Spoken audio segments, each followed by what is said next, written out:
hawada Soomaaliya iyo Somaliland iyadoo isku jirto waxa jirta heshiisyo qoro oo la galay oo dowladda jiray Istanbul 1 iyo Istanbul 2 hay'adda ICAO aan misluugeyn inaan hawada wada maamulano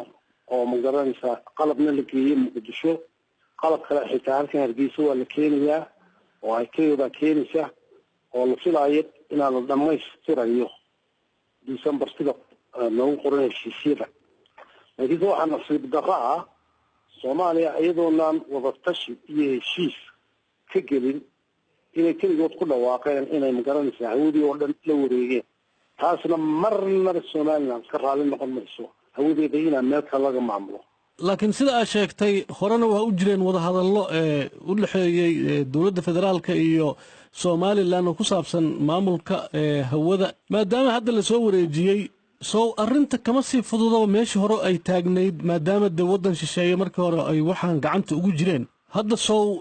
arintiisi ma fududaanayso maadaama la soo wareejiyay intee wax weeyaan wixii la soo wareejiyay waxba la gaanay kama hubin ya heshiisyadii hore ee jirayna waxa ahayd wadashi iyadoo ay keenana aan ka iskuulay laakiin sidii hawada iyo telefishinka baan ka maqalay marka anaga qaamid naga tahay si ay ku xudoonayaan oo mar walba waxa ahayd wadashi iyo wada joogid inaan dhammaan garanaysa arrinta lagu